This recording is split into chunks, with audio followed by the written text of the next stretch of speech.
Hi friends, இன்றைக்கி பிரண்டை துவையல் தான் செய்ய போகிறேன். அதுக்காக பிஞ்சு பிரண்டையாக பார்த்து எடுத்துகிட்டு வந்திருக்கேன். முதல்ல கையில் கொஞ்சமாக எண்ணெயை தடவிட்டு பிரண்டையெல்லாம் க்ளீன் பண்ணி எடுத்துக்கலாம். பிரண்டை பிஞ்சாக இருந்தால் தான் துவையலும் நல்லாயிருக்கும், அரிக்கவும் செய்யாது. மேக்ஸிமம் பிஞ்சாக இருக்க மாதிரி பார்த்துக்கோங்க. பிரண்டையெல்லாம் க்ளீன் பண்ணியாச்சு.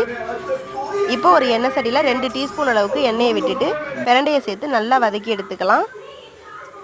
பிரண்டை நல்லா வதங்கிடுச்சு. இப்போ பிரண்டையெல்லாம் எடுத்துகிட்டு அதே எண்ணெய் சட்டியில் 1 டீஸ்பூன் அளவுக்கு உளுத்தம்பருப்பு, 5-6 பூண்டு பல்லு, ஒரு சின்ன துண்டு இஞ்சி சேர்த்துக்கலாம். கூடவே ஒரு 10-15 சின்ன வெங்காயம் சேர்த்துக்கலாம். 5-6 வரமிளகாவும் இது கூட சேர்த்துக்கலாம். ஒரு பெரிய நெல்லிக்காய் சைஸ் புளி சேர்த்து வதக்கிக்கலாம். 2 கொத்து கருவேப்பிலை சேர்த்துக்கோங்க. கொஞ்சமாக பெருங்காயத்தூள் சேர்த்துக்கோங்க.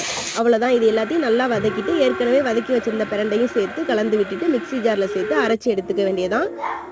பிரண்டை துவையல் ரெடி ஆயிடுச்சு. நல்லா சுட சுட சாதத்தோடு சேர்த்து சாப்பிடும்போது ரொம்பவே அருமையாக இருக்கும். இந்த வீடியோ பிடிச்சிருந்தா லைக் பண்ணுங்கள்.